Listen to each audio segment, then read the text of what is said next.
I like that they want to make something of her, but I'm so curious. I think that's more what it You is. seem to be the guy, in those like award shows where it's like, you could get a car or you can have what's in this box. I'll go to what's in the box every time. What are you talking about? Crim just loves the mystery of the box more so than the car. Yeah. Wow. It's nothing. What's up, guys? You are listening to the Nii-San Pocast, where we talk about everything anime and just whatever we feel like.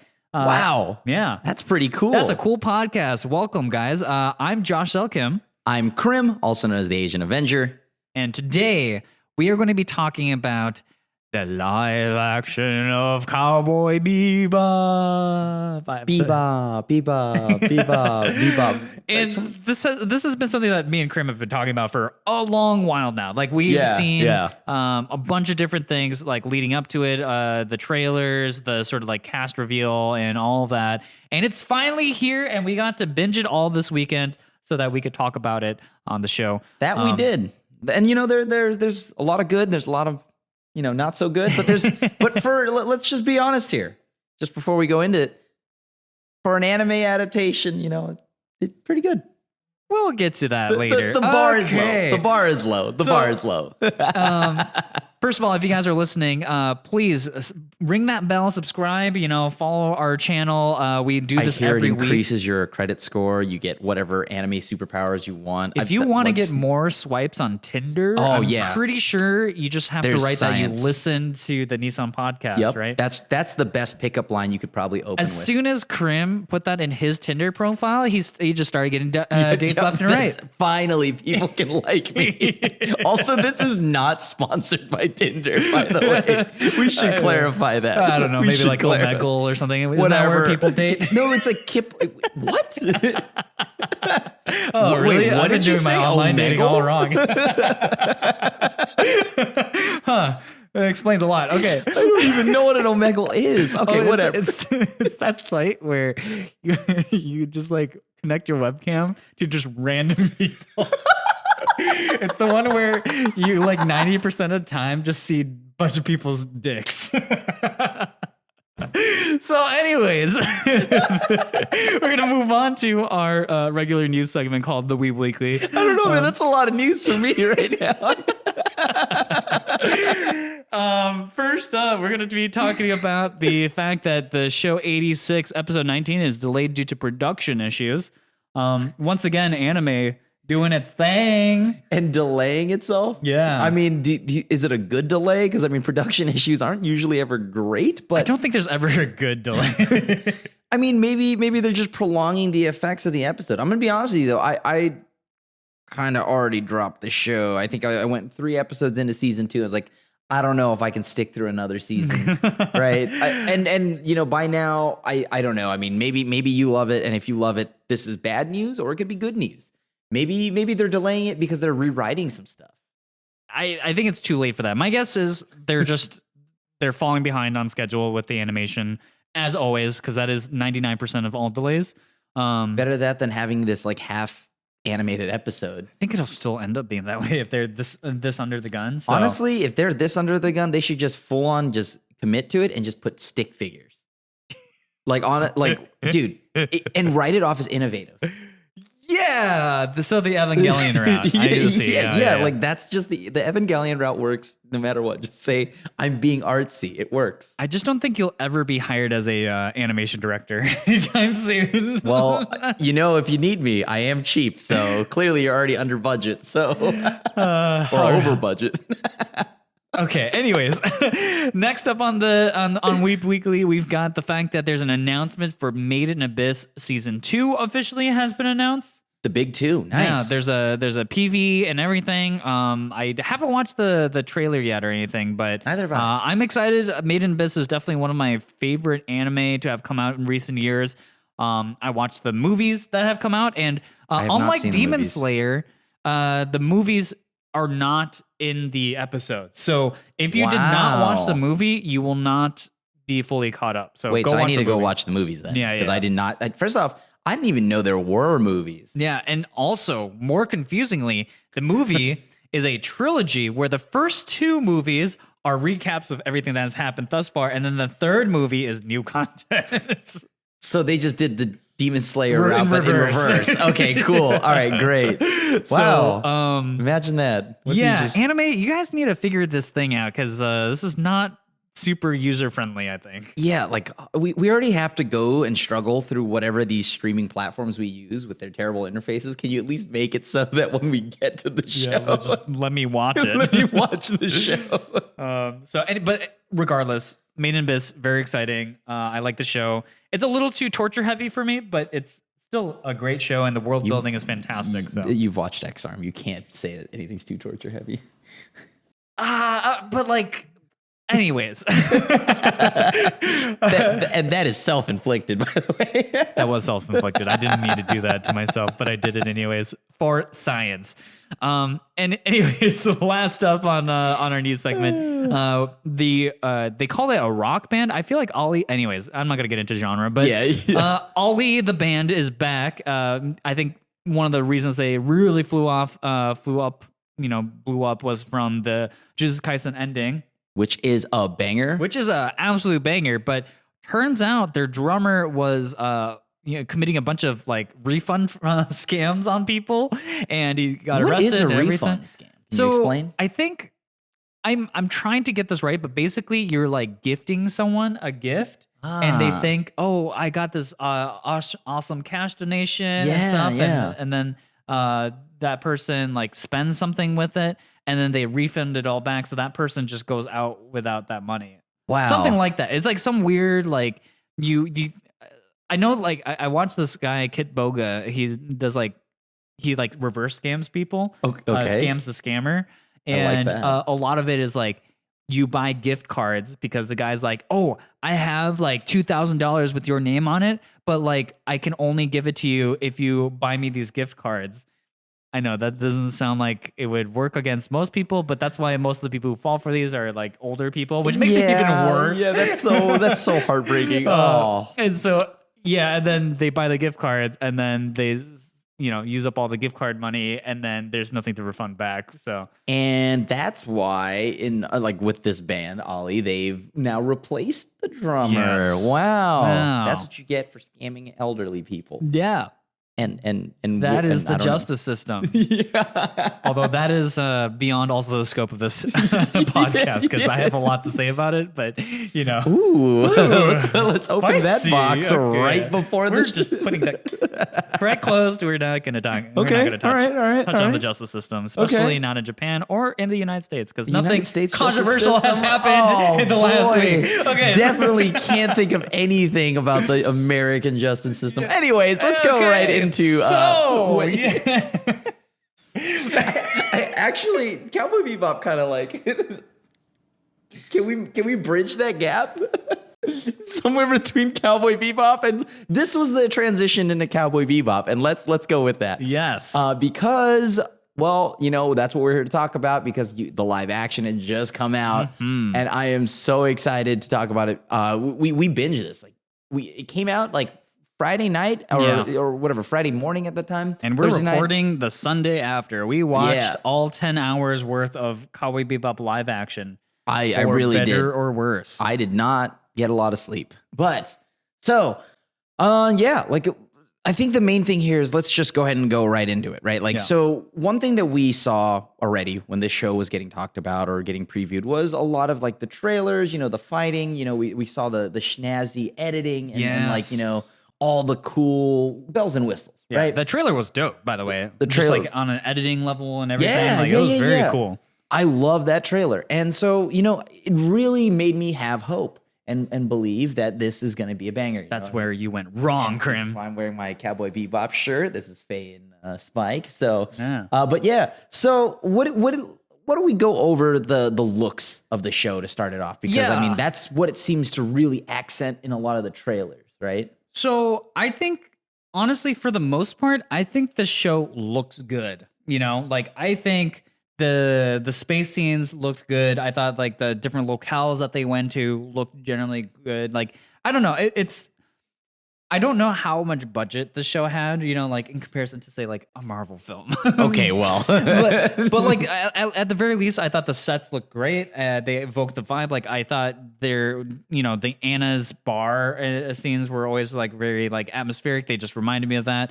The thing was that for me, a lot of the set pieces and just the way they built out the different locales that they went to. Most of it looks pretty good, and then there were just a couple moments where I was like, "This looks weird." I thought, for example, when they went to Jet Black's family house, and it was just like, "Oh, that's just actually suburbia USA." They probably just took that in like I don't know, like Palmdale or something. Yeah, like that, right? And I was like, "That's weird. Isn't Earth like all messed up?" And like compared to everything else in the show. It was just so like pristine, and I get it that it's supposed to be like the rich neighborhood. Yeah, they're trying to accent that, but right? it was jarring because everything else in the show feels I guess like the effects of I guess like a more unpoliced like space thing going on, and so it just felt like very weird to like be like, oh, we're back in America with like no signs of it being like from Cowboy Bebop. So I thought that was like kind of a weird choice. But otherwise, I think overall I was pretty happy with just the way things looked. There were tons of tonal shifts between the areas they were at, right? Like the differences were completely wild, right? Yeah. But I think I kind of expected that. Well, like just like with the way the show was. Yeah. And like I think a lot of the looks that you had mentioned were absolutely amazing. They look great for what they were. They felt like some of them were just directly ported from the anime. Yeah, right? yeah, 100%. Like we're talking like the first episode of this show. I think completely nails the first episode of the anime. Yeah, the red eye guy, because they were in like New Tijuana or whatever. Right. And so I thought they had the bar down, they had it all down, right? And they like sure in New Tijuana or wherever it is, they didn't like fly or drive away on like a hover car or something like that, right? But they still had the key moments, right? Like where like I forgot her name, but the dude the girl, the pregnant lady, the that's pregnant not lady, pregnant. that's the one that is loaded with red vials. So like she had the stare down as they're driving off. So I just felt like everything about the show, like visually, was super duper solid. I like about 90% of the way. I think some of the set pieces I felt like was a bit cheese. That's why I say about mostly 90%. I think like the one that I had the biggest problem with, like set piece wise, was probably more so the old fashioned episode, or not. That might even be the set piece. It's just the way it looked. It felt Which like one was that one? The one where they go back and it's like you get to see Jet partner up with Brett to try to figure out who, with the super sepia tone. Like we're now in old school New York, and did that not just feel like they just put a filter on it? I mean, yeah. Like, but that's it. Like there was no grainy. It wasn't grainy enough. You know what I mean? Like the way it looked. Yeah. I mean, I think nitpicking. It's nitpicking. But like when I looked at that was the only thing. But otherwise, I think it looked fine. Right? Like the whole show was pretty dope. My issues with it visually were so minor, and they were mostly on some of the characters more than the actual places they were. Yeah. So yeah, set pieces wise, I thought it was pretty dope. The CG, I think, was 70% like solid, right? I think similarly with the like the sets and stuff, it's just like it looked pretty good until it didn't, and then when it didn't, it looked really jank. And like the Mad Piero, that's the clown fight, right? The clown fight. Yeah. That part, the CG, I was like, oh, we're like back in Power Rangers land where like people float up and down and like. It was very obvious there's like a wire lifting the clock. And then when the bullets would hit his like force field and like that little effect that showed up, I was like, that's like straight out of like 90s sci-fi shows, you know? When CGI just started happening. Yeah. And so like I saw that and I was like, oh, that looked really bad. But we got more of that though. Remember when they run into Vicious at the trick? Oh, there, it's back. Yeah. But like the stuff with the spaceships and like when they showed, like, for example, in the first episode, they showed the shots of the gates where like people go through. I thought that looked pretty nice. The Bebop looked pretty good. Even the swordfish, even though it wasn't really there for most of the show. Like, we did not get enough of the swordfish. Yeah. I was really that like. I'm a spoiler alert. That's a big thing, but that's not how it looks. That's more of a just everything else. Yeah. Speaking of spoilers, we're going to get into it. So if you haven't watched it yet, if you haven't watched the original Cowboy Bebop, I don't know what you've been up to these past like 20 years. It's easily accessible now, right? I think it's like everywhere. But yeah, like watch the original. But also, if you haven't watched the live action, then we're gonna be talking about that too. As well.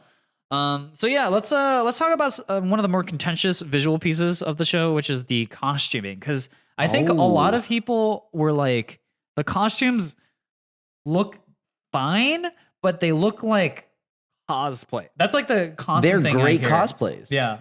They're great cosplays. But what would you say is like the thing that makes it feel like a cosplay to you? Because the suit looks I know that Spike is obviously broke, right? Where at the starting point when we meet him, right? Yeah. He's got like, I've got 7 Wulong is my name, right? So not 7,007.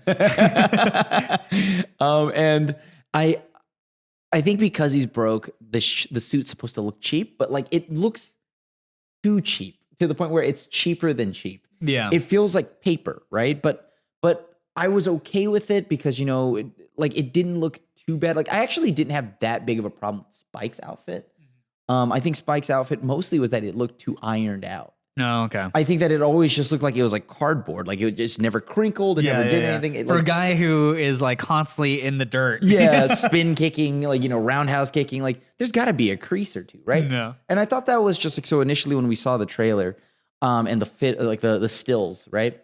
I thought we were going to see like that suit in like more of a like practical scenery and like in lighting, and it seems like it just stays that way. Just stays that way. Yeah, it's just perfect the whole way. This is like, I mean, if suit companies can maybe you could say that it's like the thing of the future. The suits are perfect, but like that's bullcrap, and that. No, but in the future, your suits never crinkle when you move. Crazy. Okay, wow. But so Jet's was like completely fine. I love Jet's outfit. But here's the thing about Jet: his facial hair looked actually like it was very much so taped on. Yeah, so actually I thought that hair and wig and just like his facial hair and stuff, like that looked really awful in certain shots. Like you could just see like I was like looking like, is it looks glued on. It just is very specific, and like there's some times where you see like the light shine through it and it just looks so fake at that point.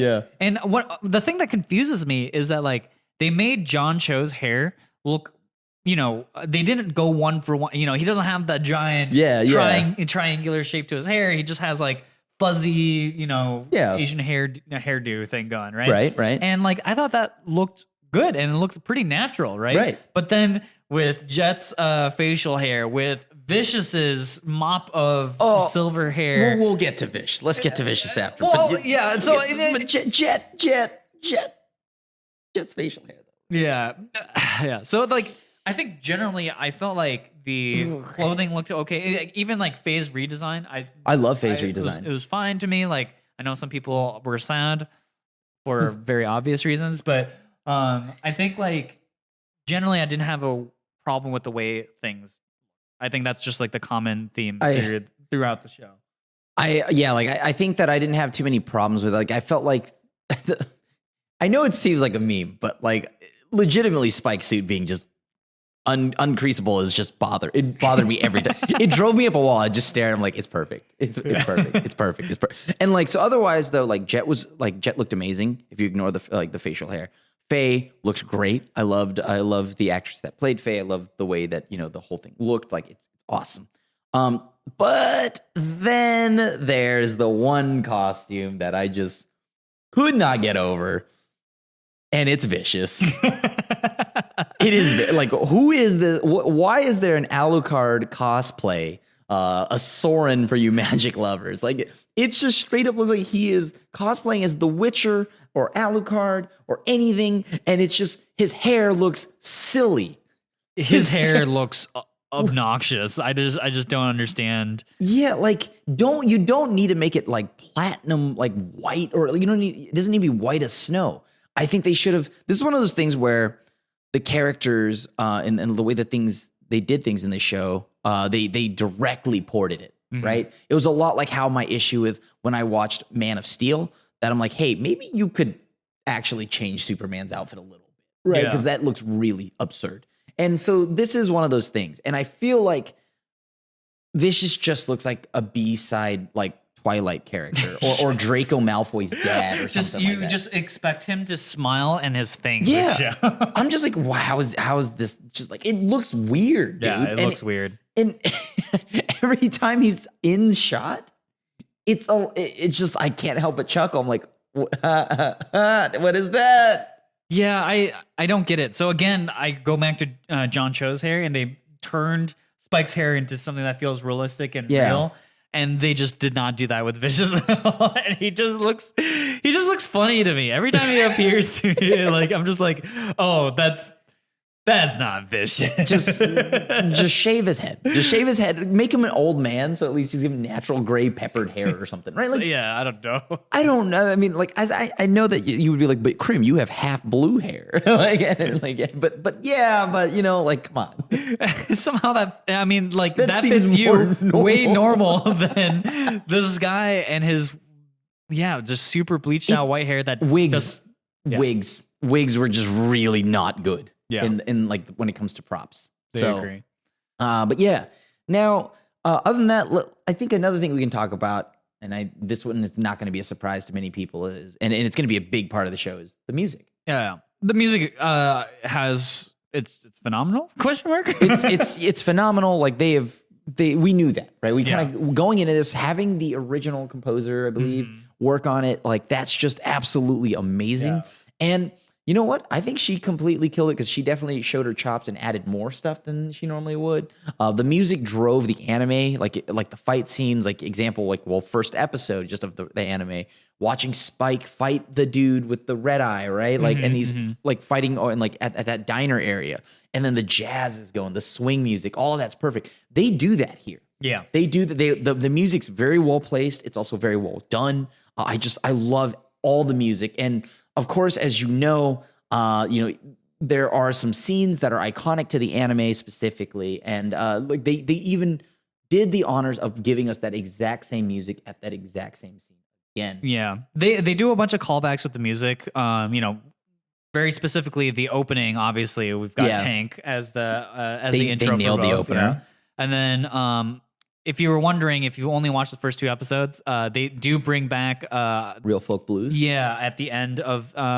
for the credit scenes as well. I learned that today. Like today, after finishing the show, he told me that because I've been. Yeah, because if you're pressing like next right away, then you're gonna miss it. And then like Crim said, they brought back like the iconic piece of music, like that one like da, da, da, da, da, da, da, da, that song that plays when Spike is being thrown through the window. Yeah, it was. I love that. I love. So they did a lot of cool callbacks, and I think though the music had a very different feel overall in the live action, and we'll probably talk more about this as we talk about the plot of the show. But it was far more upbeat. Having watched a little bit of the old Cowboy Bebop anime a little bit, they went for a much more like melancholic vibe for a lot of their music, whereas there were a lot more like upbeat swing, like more energetic pieces of music in the live action, and it gives it a different feel. But I think, I think the melancholy though all kind of came from specifically Anna's bar. Yeah. Like that's when on the show you'd still get the melancholy vibes, but it's just all at Anna's bar. Mm-hmm. And that's why I think the music, oh man, it was just like Anna's bar was huge. It may not seem like much, but that everything about Anna's bar was such a key part of the show. Mm-hmm. Whether like it's the music there, or the vibes of everything, it felt like it cemented a lot of the Cowboy Bebop show's universe for me. Yeah, I mean, I guess we could just talk a little bit about the just live action plot and all that, but Anna's bar becomes a central hub in which like everything happens around. Yeah, because of basically who Anna is. She is the watcher. She's the person who has connections to everything. It's the neutral zone area, and so like everything kind of goes through Anna. And in the show, we continually come back to this place because it's such a central part to the Julia's story, the Vicious and Spike story. But also like Pretty much, yeah. I don't know. Everything just goes through Anna, and it's very clear with the bar. And I thought, now again watching the anime, because I kind of forgot that that doesn't exist in the original anime. Anna is basically like a gas station owner or a convenience store owner. So it was like a really cool choice I think they made for the live action, and I thought that worked really well. Yeah, like it just kind of perfectly cemented that, I don't know, that weird space opera, like swingy jazz vibe. Like Anna's bar just did that for me, so I really like that. Yeah, I thought that was one of the best things about the live action was that locale. So yeah, let's talk a little bit about the plot of the live action. And as you might expect, like a lot of it is directly taken from the anime, right? But in certain ways, they put a lot more details into the different plot points. So during I guess season 1 of this live action, they go over the whole triangle between Spike, Julie, and Vicious. Right. And then they talk about Faye's sort of amnesia and how she doesn't, and that's also directly from the anime. And then we get a little bit of background on Jet Black's history as well as an ex-cop and or detective or whatever. And so all they juggle a lot of the same stories as the anime, but they handle it very differently here because the anime is really episodic. There's only like maybe 5 or 6 episodes in the anime that actually pertain to a real plot. Most of it is very episodic, and they just happen upon different things that happen. And so in the live action, they try to drive a narrative throughout it, which is connected to like basically plot A, plot B, plot C. Right. So the things that get kind of wonky though is because that they put so much focus onto these storylines, is that we get a lot more out of Vicious and Julia in particular, and the whole syndicate as a whole, compared to the anime. I love that, by the way. Yeah, I love some of that. We'll talk about the details, but that I think that was like the big holistic difference between the live action and the anime, is that the anime gets to kind of float around, give you the sort of the vibe of what the space western is, right? Yeah. Whereas like a Netflix show, you kind of have to go through a real plot through every episode. And I actually thought that their choice of doing that for the live action made a lot of sense to me. And I guess we'll talk about the execution of it all. Yeah. Let's go over that. So I guess the plot points are all there. Josh had just mentioned them. So now we go about how do you think it all went? Like, how did they execute the story for you? Because so I think when you come from the anime, the big shock will have come from the Vicious storyline. Like I said, like the anime doesn't really speak that much about Vicious. Like he shows up and then Julia shows up, and it's very intermittent and like kind of loose, and there's not a lot of substance there. Here we get a very fleshed out Vicious, very fleshed out syndicate who, basically everything that's related to Spike's past is like very much detailed now. And there are some things that I like, like I loved seeing the world of the syndicate and like how kind of like spiritual they are. And when they showed up in the anime too, it was very similar. Like the elders are all these like, they look like old Buddha statues, and they represented them differently in the live action. They just have masks that look like that. And so they get into kind of like the rule set that the syndicate abides by, and they're like almost like a religious cult. Yeah. And I thought seeing that was actually pretty cool. Now, the big difference here is that because they needed Vicious to be fleshed out, and same thing with Julia, they made some pretty interesting creative decisions and things that I probably don't really agree with. And like, I think like in particular, again, anime watchers will find this really jarring, but Vicious is not the same character that he was in the anime.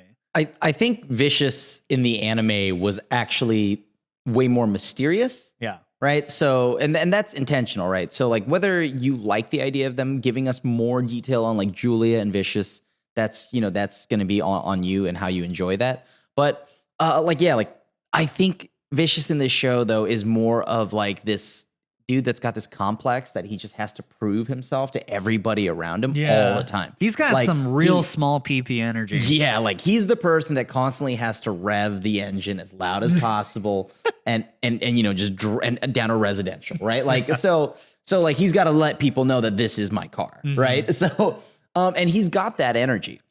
And I think that's because they try to stem that from the fact that, so this is where there's a little bit of a spoiler, is that, they try to make it so that Caliban, or, one of the leader of the elders, is his dad. Yeah. Right. And so like they try to give you more of a past between, Caliban and Vicious, and make it, he grew up like never good enough for his dad, all of that. So essentially Vicious has daddy issues. Right. and that, I'm like, you know what? You try to flesh him out a little bit more. And then also on top of that, like, Caliban's white, of course, but he's wearing those outfits, and we're in the future. I thought we'd be, whatever. But yeah, like, I think, I don't know, like, Vicious just, if we're going to get more of him, I didn't think it'd be a clown fiesta. Like it seemed more comical. Like his past and everything about him seemed way more comical. The best parts about Vicious's past were the ones that had to do mostly because Spike or Julia were in it. Mm-hmm. Like I think Vicious's new background and all of that was not needed. I think this is one of the ones where, okay, you can expand on it, but you have to do it right. And they did not do it right. So I don't know how much I actually like this Vicious. And oh man, like maybe it's just because every time he's just on screen, I just cannot stop looking at his hair. But like his eyes, and his eyes, the guy's just bugging out. He looks, if the red blood thing, he looks like that guy in the anime. After he takes a bunch of red eye, like that's what he looks like all the time. He's just like, yep. I can hear with my eyeballs. This is like kind of how it feels to me. It definitely seems like his eyes can hear you. Like, that's for sure, dude. Because they're just there. He's so intense, and he's also just like too comical. I think he was the one character that I wanted to actually be like, neck and neck with like Spike, right? Like Spike has a little bit of that lighthearted humor, so that's fine. But like for the most part, Spike's kind of this calm dude, right? Yeah. And I kind of thought Vicious would be along those lines. And you saw some of that, like he tried. Like he would like try to be that calm, brooding, menacing, like he just was kind of hard to take seriously because of how emotional he was compared to the anime, I think, too. Because like I think what is very different about Spike, because in the anime they do a really they try to compare Spike and Vicious a lot, and like they're both these sort of cool, detached people who are immense. Yeah, they're fearless. Yeah, they're just really, really competent killers. They're just unemotional. They just do what they're told. They're perfect syndicate members, and that's why they, rose up in the ranks of the syndicate.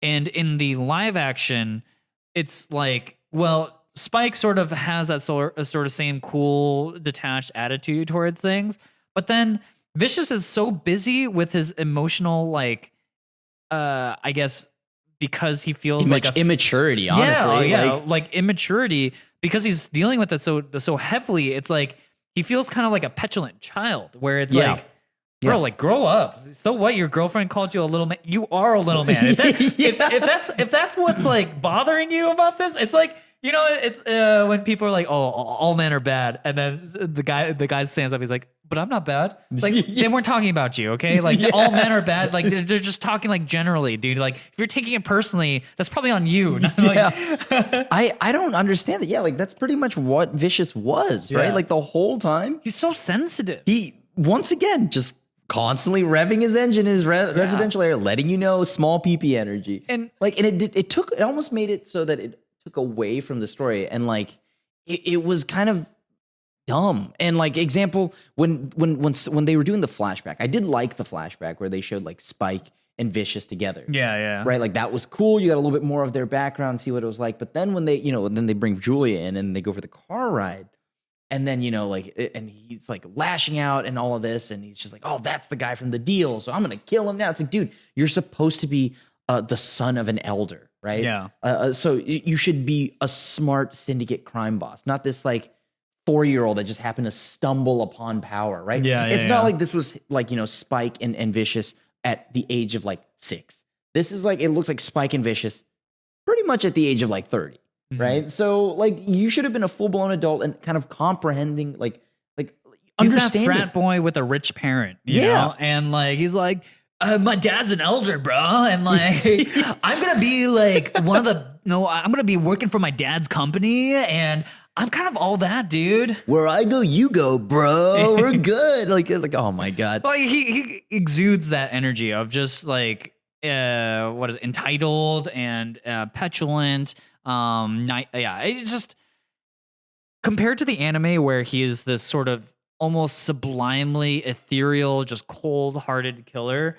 They just completely bastardize that concept, and I'm trying to think of it from the writer angle because one of the big differences also from the anime is the whole love triangle between Julia, Vicious, and Spike. Because in the anime, I don't think Julia and Vicious were ever in like a they weren't like continually together past Spike's sort of betrayal. Right. I think what happens is Spike betrays Vicious technically by going out with Julia.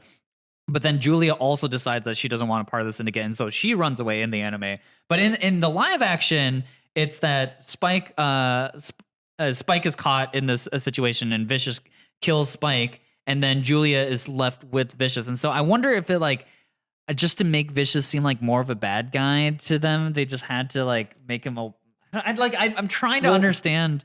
The reasoning for that isn't for Vicious. I think the reasoning why this is like for that specifically to happen is more for Julia. Yeah, okay, yeah. So, I see that too, yeah. Yeah, like that's more for Julia's thing, and we'll get to that because there's quite a change there. But so I think the weakest thing here, the weakest plot point for all of this is really Vicious. Yeah. Vicious is the biggest problem I think I have with this whole As show. Someone who's the main focus of like what happens with the syndicate, Vicious just doesn't deliver that plot in like a very I shouldn't say meaningful, but just in a very like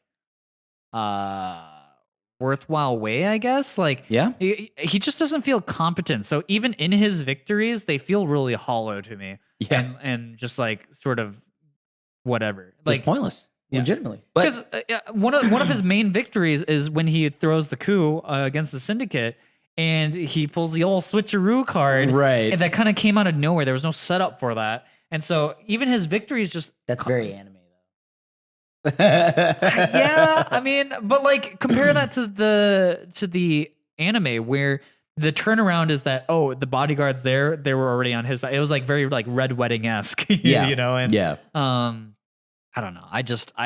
Vicious was such a problematic point. And so that was one of the large like plot driven things in the show. Faye's Amnesia, I guess we can talk about next. They added more depth to Faye's or depth, like as in like they really want to explore and play with Faye's amnesia, right? So they try to add like, her mom and all this other stuff and like really dive into like, hey, there's just a whole episode where she can try to find her childhood and all that too, right? And, yeah. Like I'll admit, her watching the videotape, seeing her younger self say hi to herself in the future, I thought that was endearing. I thought that was cool. That was a moving moment for Faye and it was great there. But other than that, I feel like Faye's amnesia was about the same. Like a lot of the stuff they expanded on, I feel like was either not needed or kind of just meh. And it may have been actually worse off by doing that. Yeah. And I think fully adding like, Faye's mom and trying to do all of that was just like explaining too much. Right. And it's a lot like the Vicious treatment where it's like maybe Vicious would have been more menacing if we just didn't talk about him at all. Right. Like you think about like how I had mentioned you earlier, like Freddy Krueger was way scarier and when you didn't know much about him. And then the remake happened in Nightmare on Elm Street and they try to explain his past and why he is the way he is. And that kind of just like takes away from the mystery and the fear behind him, right? So them adding more to Vicious here takes away from his intimidation factor. Them adding on to Moore's Faye, and her amnesia, and I don't know, it just didn't seem to do much for me. If anything, it took a little bit away from Faye. Yeah, I think I sort of disagree about Vicious. I just think like if they were going to add more to him, there's better ways to keep his sort of like cold killer side of him intact. Yeah. With Faye's like backstory, the thing is that in the anime, it was her wanting to understand herself was one of the reasons why she was the way she was. Like in the anime, she constantly ditches Spike and Jet, and that was like sort of their explanation for it. And then I guess like with the mom episode with Faye, it was that she grew up and realized that this person acted as a surrogate mom to swindle her, and that's where she learned it from. Question mark. It was kind of the mom was a con artist who would constantly con people that are freshly cryogenically like awakened. Yeah. And then so that's the backstory behind that. And like so apparently she took Faye and then taught her everything that I guess or to live that con artist life. Yeah, and honestly, as a way to explore Faye's character, it just didn't do anything for me. And we'll get into Faye's.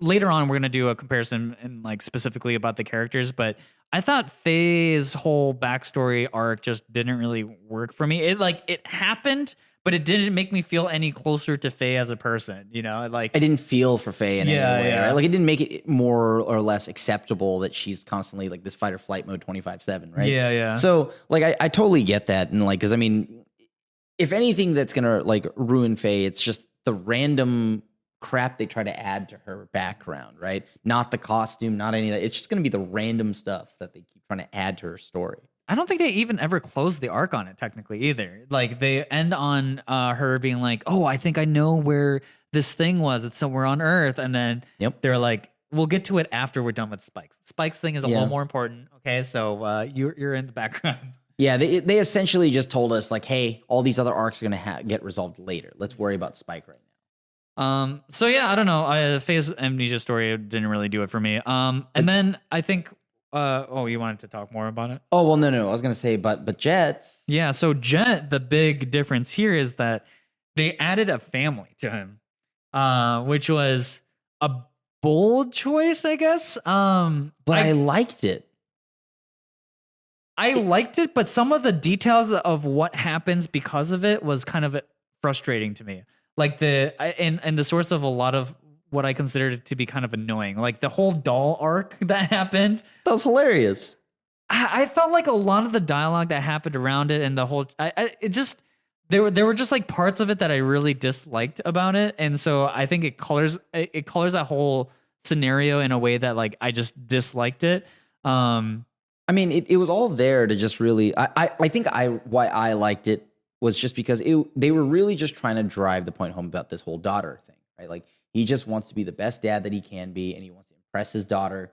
It's and I think the doll was just because like they needed a hard to get like toy or something that makes sense. Jingle all the way status. Yeah, I mean, I think the purpose was to show that like, hey, like Jet's like a dude who is rough around the edges but has a heart of gold or whatever, right? And he'll do what needs to be done or go to the ends of the universe for his daughter. Yeah, and I like that. I think that's we needed a purpose because if anything, Jet was the one where I felt like on the anime, right? Like he was a bit thin in like backstory, right? And he doesn't have really any stakes. Let's put it that way. Because like I legitimately think that they had to do what they did there because to have a finale for season 1 of the live action, they needed everyone to be like invested in what was happening with Spike. And so they just threw in the daughter and then wrote backwards from there. Yeah, is like how I see it. And I mean, it makes sense too, right? Because like without the daughter, right? How would you get like Jet to talk to Spike about his past? Yeah. And that was how like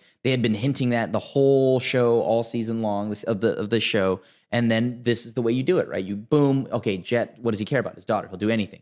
So that's the one thing that would make him like either even consider killing Spike or turning in Spike, right? Mm-hmm. Because otherwise, because I was wondering that myself at the beginning, because the way their companionship and their chemistry was, it didn't seem like there was anything that would even make Jet want to betray or throw out Spike. Yeah. So it needed to be something great, and that's when I was like, it's going to be his daughter. Yeah, right? yeah. So yeah, I think it worked. It worked for me. Thinking more on it, was it like amazing? Blah blah. No, I don't. It's nothing new, right? Like it, like it's a done background story that's been done before. Yeah. I thought it was kind of weird though at the end where like his daughter just kind of manifested into Vicious's arms. Like how did Vicious know about Jet and like and stuff, and how did he get? Yeah, I don't know. So like that's the answer. It's gonna be the magical armor kind of story. So that's again part of the reason why I just felt like it again kind of puts Vicious's character down low, where like his successes never get really shown. And so, also, but like at the same time though, like to also kind of talk a little bit more on Jet and his daughter, the ending that he got though, I felt so bad for him. I felt so bad for him because like he went through all of that and like literally, you know, like his daughter is just like, hey, daddy, I want to go home. And like it's left with Jet kind of just like on the outskirts of his own daughter's life and where he's not even considered, like she doesn't see him as daddy as much as she sees, you know, Chalmers, right? And like, you know, none of them, like neither parent, Chalmers nor his ex-wife acknowledge Jet as they pick up his daughter. Yeah. They just straight up pick up the daughter and leave. And I felt so bad for Jet.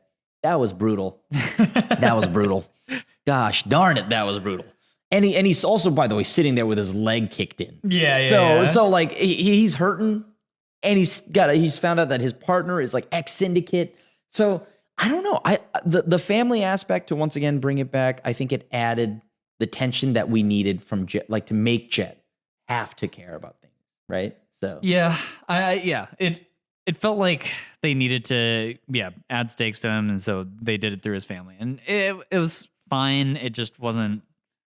Yeah. Anyways, that's just my opinion, but maybe I'm just a purist. So I guess like the big thing that changed from the anime was the ending. Yes. And again, like we said, this is why I think a lot of the changes happened with Julia and Vicious, and we find out at the very, very end that Julia has bigger plans. Yes. This is why Julia had to have more of a backstory and tied to the syndicate specifically. Yeah, and like throughout the live action, you know, Julia has these talks with people, and they're people are sort of like egging her on to like take a greater role, and she finally does at the very end, where she betrays Vicious again, and then takes the head of the syndicate, and now she is the crime lord master. I see what they're trying to do, right? Because then now she's the crime lord master. What's Spike gonna do? Yeah, they really had that whole episode where it's like, yo, Spike, you gotta let her go, and now this is all building up towards that, right? But my problem here is that Julia just never her character story progressed sort of rapidly, and sort of without real warning, and because like. This is just a writing thing with Vicious, with Julia, is that you need to make their successes feel like they came from somewhere and that they actually like went and like did something to deserve that, right? Right. And I felt like Julia this entire time, you know, it's fine. She started out very helpless. She's under Vicious's whim. She's just scared, right? She's always concerned about her safety, and that was like the big thing. Is like she, even though she doesn't really love Vicious, apparently she feels more safe with him, which is crazy. I don't know why she thought better to have. I think the thought process that it's better to have be a part of the syndicate than to be on the run from the syndicate, right? Considering that what had happened to Spike.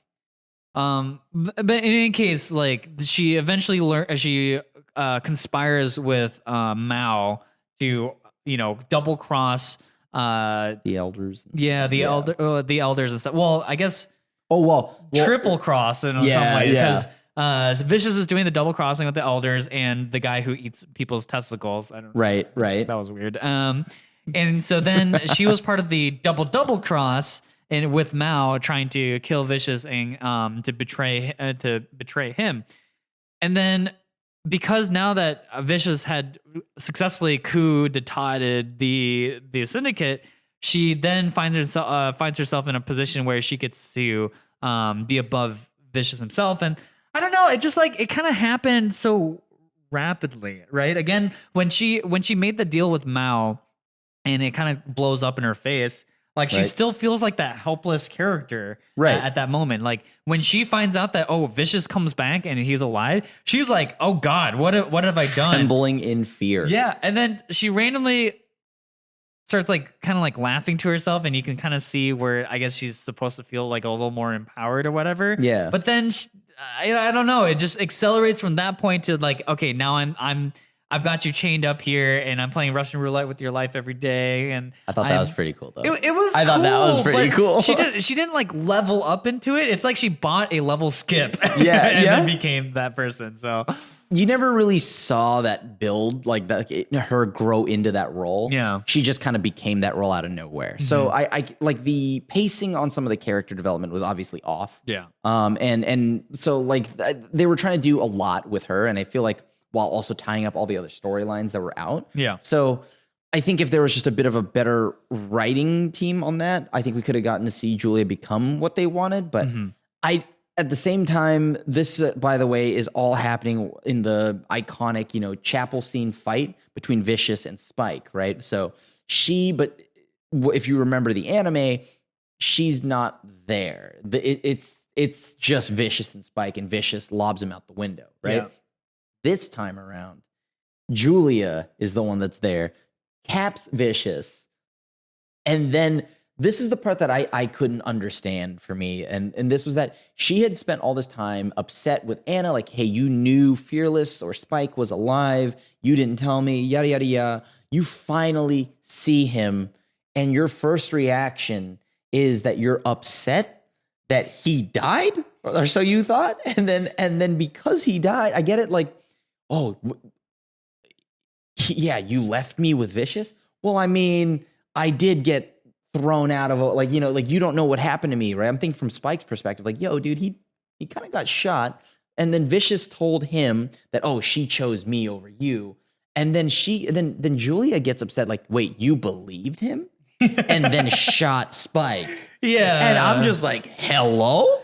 Yeah, what? Nani? Again, that Julia from then on is a completely different Julia from what came before. Exactly, and so I mean, I like that what they're trying to do with Julia, right? Like I see it, it's ambitious, and I like it because it's different than the anime, right? Because I personally do not need it to be a 1-for-1 of the anime, right? So I'm seeing what they're doing to make the live action grow into its own thing, and this is exactly that, right? They're trying to make Julia the mob boss, but as Josh had mentioned, that kind of comes out of nowhere, and it feels like everything that Spike had gone through and is persevering through, and everything that Julie had talked about, because it made it seem like, well, their bond was this special bond, this special love. Yeah. So I thought when they were reunited, it would have been I thought she was going to die because, the anime. You could say that she threw it out the window. Yeah, she threw it all out the window, as the famous philosopher Mark McGrath of Sugar Ray once said.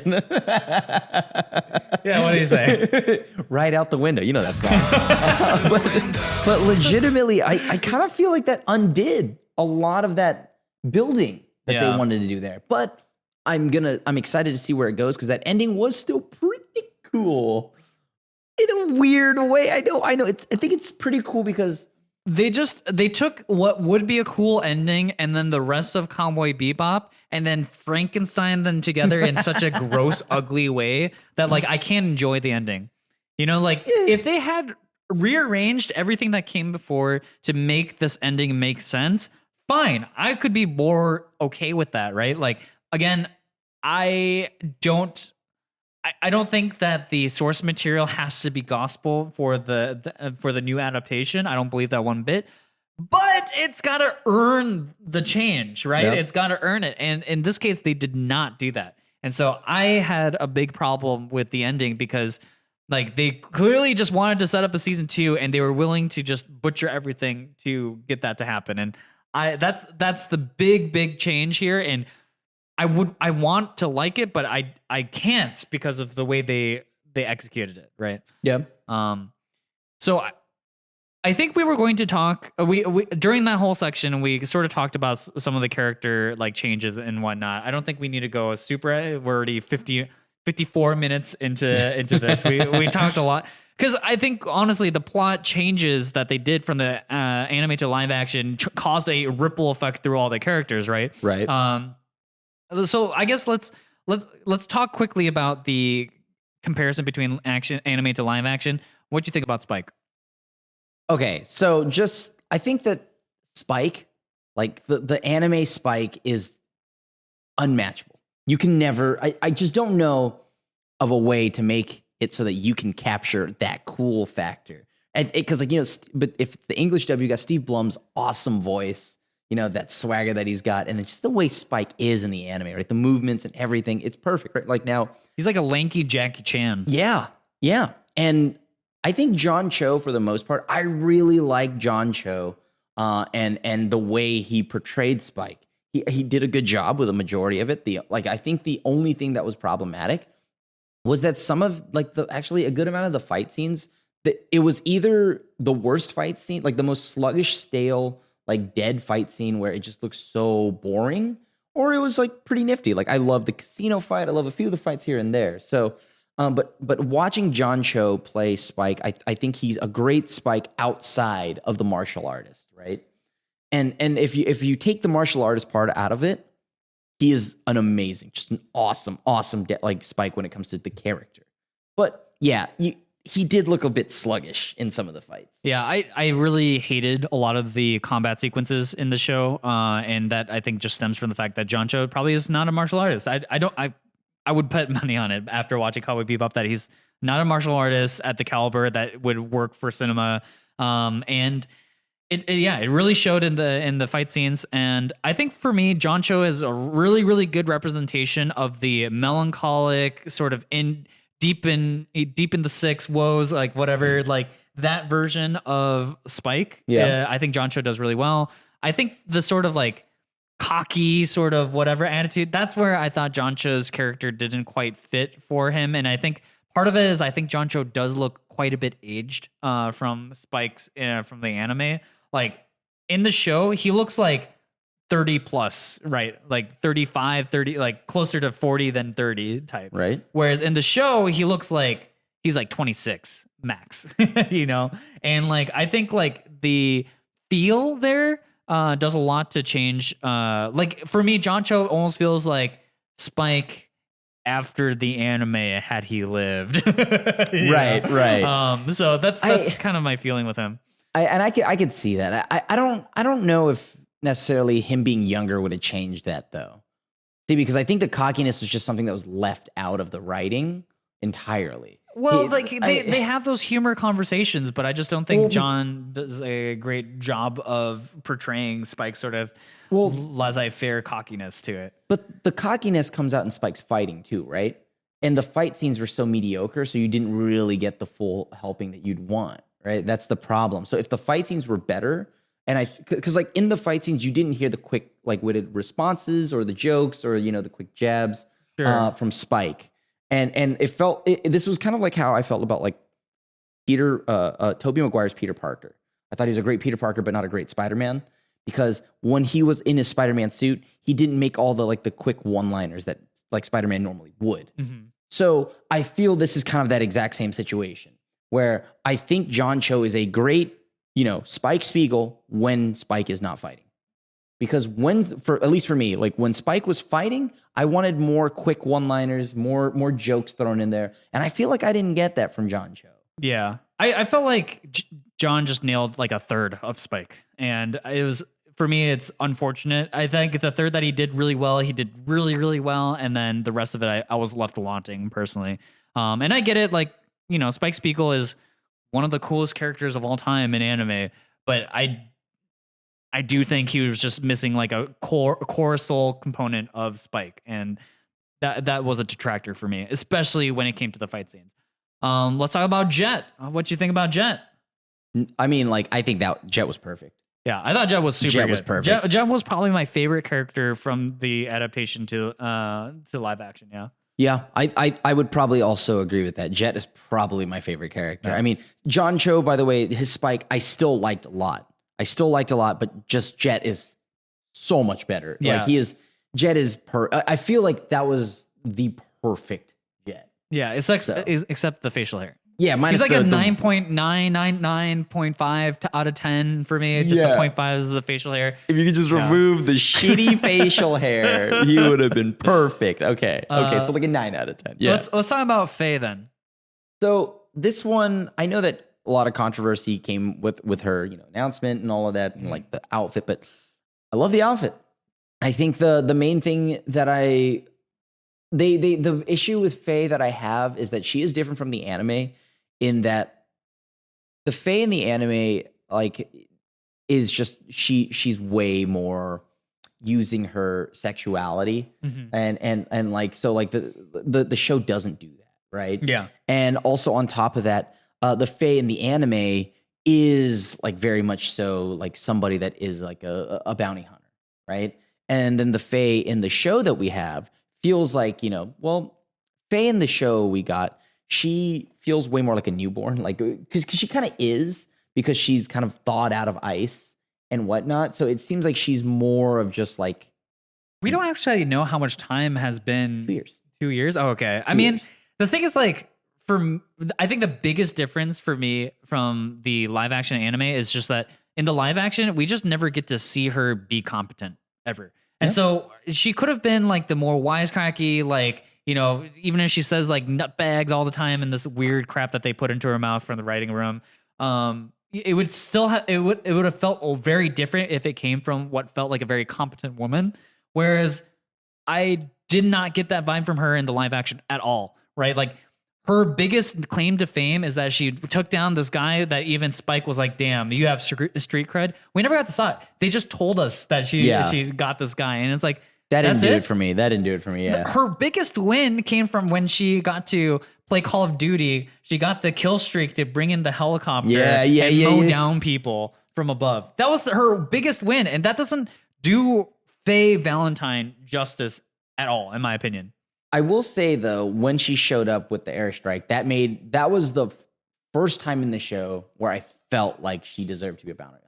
Yeah, because I really like that she showed up at the cathedral as a hero this time around, right? Not somebody that needs to be saved. Yeah, but I think again, it just goes to my biggest problem here, which is that like her wins are so few and far between, and basically her only one comes at the very, very end of the show. Yeah. That like we're just stuck with this, again, kind of child who just has discovered swear words for the first time. And like I couldn't get past that, right? And if you watch the anime, she is so competent, right? in like the most infuriating way, because she's like, she's similarly petulant. She constantly double crosses Spike and Jet and is a constant thorn in their asses. But she's competent. So like I don't know. She carries herself differently when she is a true femme fatale versus like what we got. And that was my problem. I don't care that her outfit is less sexy or whatever, and that she wasn't as like outwardly sexy to like do her thing, but I also just needed to see more of her actual ability. And she did have some combat sequences, but similarly to John Cho, where I felt like John Cho isn't a martial artist, the actress who played Faye, I don't think was a martial artist either, or like, at least we didn't get to see much of it. And I don't know if it was a director choice, because if they told me that she actually has martial arts experience and whatever, I would be really upset at the director, because like every combat sequence, again, like has this like weird choppy movement where they do like a large action and they close up to the hands and then go, they have like the 80s whiplash sounds too. Yeah. And like,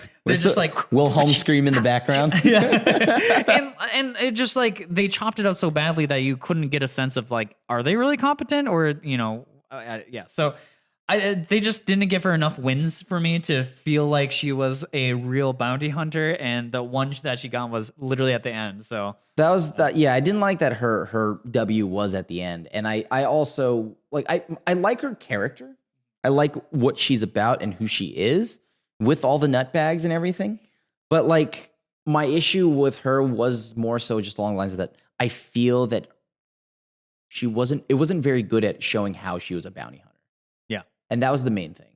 So but the Faye that we got when it didn't come to bounty hunter stuff, like, her around the other characters, I enjoyed it. I like where it is. And I'm hoping if there is another season, then we get to see more of the bounty hunter Faye, the one that we get at the end of the show, the one where you get more than just that one, machine gun mowing things down kind of W.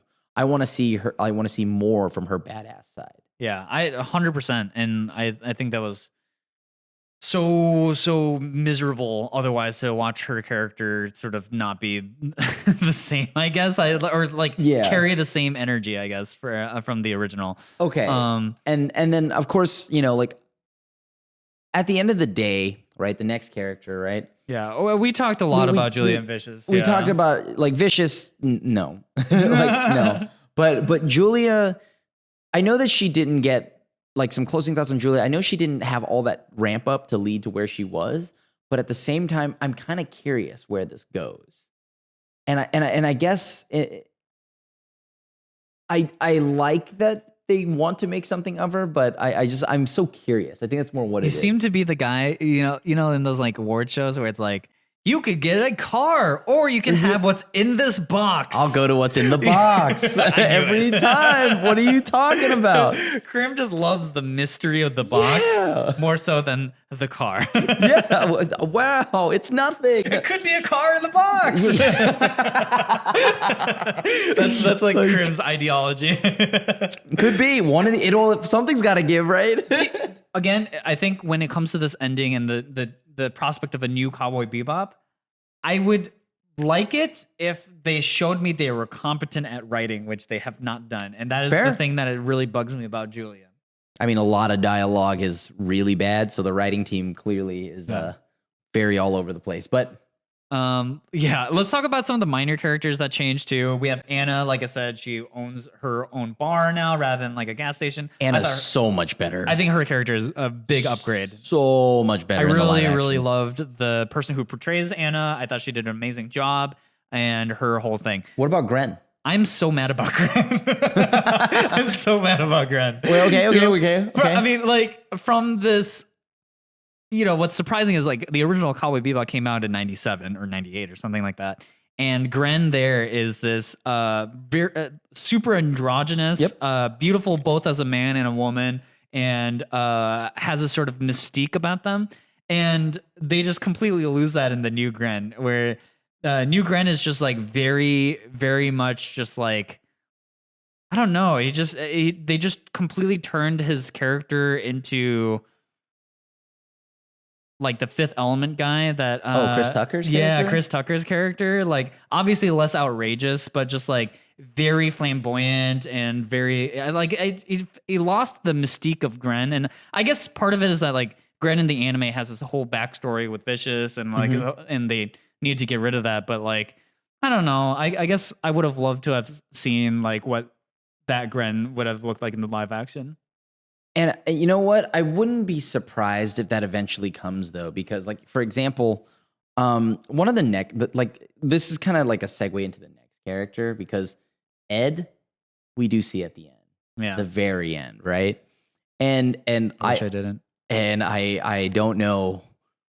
Okay, the issue here is that they took the exact Ed that we see in the anime and didn't change anything at all. Character and everything, and just put it on the big screen. And the zany, the wild, kooky, woo, like that kind of stuff does not directly port over, right? So that one was oddly, like it was weird to process, and I don't know what it is about it, but like that Ed is just very jarring to see, right? Yeah. But so the reason why I bring up Ed is because Ed is introduced at the end of the show, right?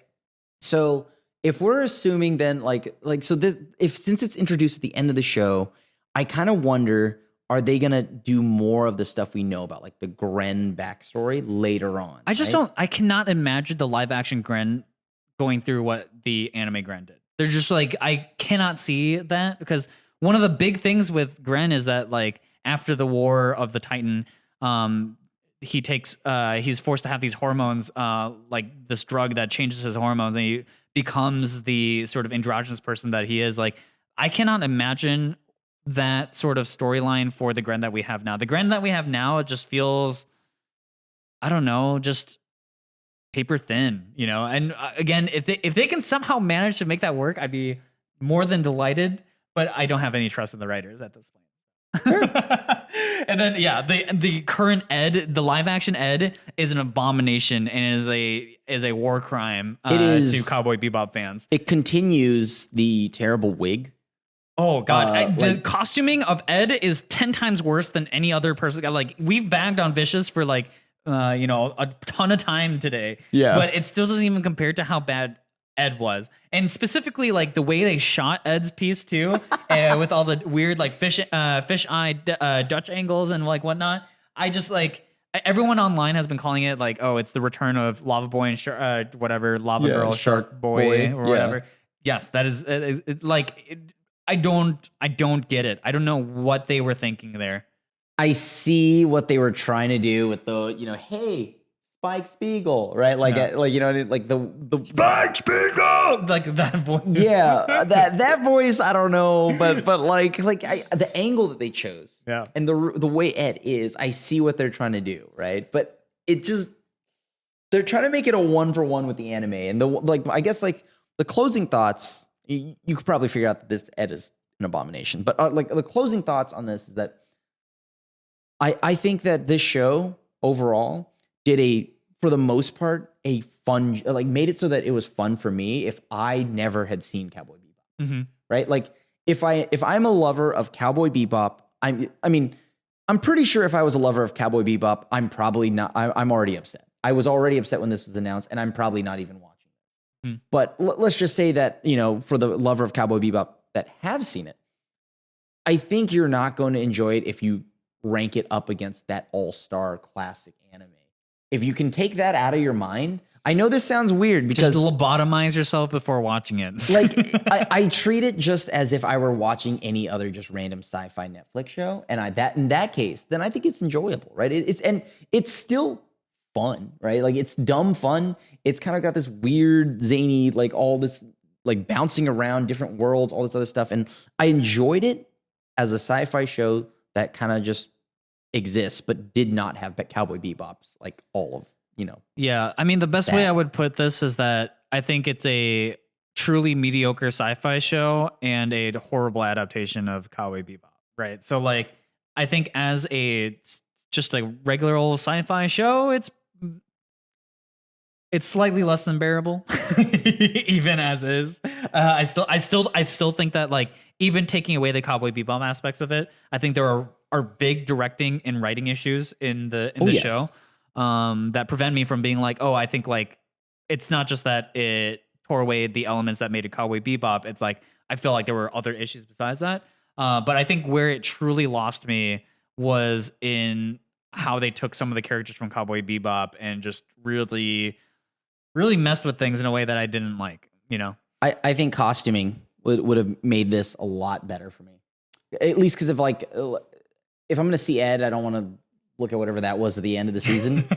but like, I think that legit, if you asked me if I wanted a season 2 of this, I would say yes. Because as a sci-fi show, a dumb one at that, I would watch it. It's fun. I think it's just dumb fun. Nothing I disagree. The only reason I would watch it is just to see the train wreck, like I watched Exarm. That's the only reason. And honestly, that's the only reason why I got through this one too. Because like I remember we were talking about making this episode happen where we're like, okay, we're gonna watch all of Cowboy Bebop live action. I got through 2 episodes and I had to pause. I had to stop. I was like, I cannot get through this, Crim. I cannot. And so I had to make the final push, but the show just has a lot of problems with it. And I'm curious where they take the show and where they see it. But I think the problem for me is as a Cowboy Bebop adaptation, they just lost the soul of it. And I just wish they took out the Cowboy Bebop name, just have it about this space Western set in, somewhere in space. And you have a guy named Spokesbogle. Yeah. And with their friend, Net. I don't know. Yeah. Okay. Just, and it's just a story of these bounty hunters going about their day, and whatever. Like that would have been way more palatable, and I would be probably less interested in watching it, honestly. But still, like when they take some of the elements from the show and they adapt it in a poor way, in a way that like I really felt like they kind of missed the mark on keeping some of the characters intact and some of the spirit of the characters intact. That's when I have a problem. Like Vicious's character is just a total abomination. I think Faye's character really got shafted in this adaptation. I think Jet was decent, and I thought Spike was missing quite a bit of like what felt right for Spike. And in total, even if like I think John Cho's Spike was actually decent, but still because of all these different misses, they add up into something that I really have a problem with. And like the payoff for each and every character just was so brutally missing from the writing room, and not only to mention from like the plot side of like giving characters good payoffs, it's just like the dialogue. It's just really there's cringe, man. There's some bad, crappy dialogue. Yeah, that's for sure. But like, oh man, like there's definitely some really bad dialogue. Some of the dialogue is straight up some booty cheeks, and like it's pretty bad. But I think despite all of that, I don't think that the show completely loses. Like, at least for me, I feel like I see where they're coming from, like what they're trying to capture. My issue is that they tried to 1-for-1 it, and I think because they tried to 1-for-1 it, did they though? I genuinely feel like they really did try to 1-for-1 the characters. I mean, I don't know about the story plot points. Obviously, those all bounce around, but like I felt like they tried to make every character exactly like the anime, and in doing so, because everything just felt so cartoony and not great. Because like that for me, like I mean, like when I look at Vicious, he just seems like this walking meme, right? Because I mean, he's nothing like the comic book or the anime. He's nothing like the anime. But I mean, I think like Faye, like you had mentioned, doesn't really port over. But they're trying to like get some of the stuff from like the anime, like with Spike and Ed, and I just feel like it gets lost. I honestly think they didn't try to 1-for-1 it. I thought they tried very specifically to change the plot of the show and like to drive. They changed the plot, but the characters. But they changed the characters to support that plot, and I think like I see what they were going for. I just don't think they were successful at all. You know, and that's the big problem I'm having here, and that's where like if you had done these things correctly, like if you had made Vicious. Yes, like very vicious and stuff, but not petulant and naive and emotional. Yeah, it would have felt very different. You know, like in the original anime, he just seeks a world that best suits him, which is this violent world that he wants to be in, right? Compared to where the elders wanted to, you know, grow up with the times, as it were, and like make peace treaties with other gangs and to, you know, like expand or whatever. Yeah, that Vicious made a lot more sense to me than the Vicious that we got now, which is like Vicious we got now is terrible. He's a stain. Yeah, he's just bad, and like I get why he needed to be that way for this particular plot, but it just did not pay off. It just didn't. I think the sole reason I even want to see a season 2 is just because I want to see more John Cho and Jet. Yeah, and I want to see Faye get more than what she got this time. So like the core 3, I want to see more of. I'm going to just try to find a way if I can just like perfectly hold a piece of paper on the screen when Ed walks around. But like you'll also have to mute the television. Like if I just mute, like if I time it perfectly, Ed's not there. Like with all the excess work. But the core 3 were casted like with the actors they had in mind to the point where I like those actors enough that I want to see where it goes from here. Right? I do want to see where it goes from here. And I want more of Spike and Jet. I really like that Spike and Jet. Well, and I mean, yes, I can also get it from just watching the anime, but I'm also curious to see where this goes. I just want to see. I gotta see. I know you're interested in the box, the mystery box. The mystery. It's driving me wild. What's in it? What's in it? I want to know where it goes. Yeah, for me, they've crossed the point to where I would watch it for like actual enjoyment. I will watch it because I'm a glutton for pain and I need to know how bad it gets. Okay, that's it. Okay. So, if you were to give it a final rating, what would you give the live action? Out of like 5, I'd probably give it like I mean, it's the best anime adaptation I've seen, so like about a 2.5, a 3.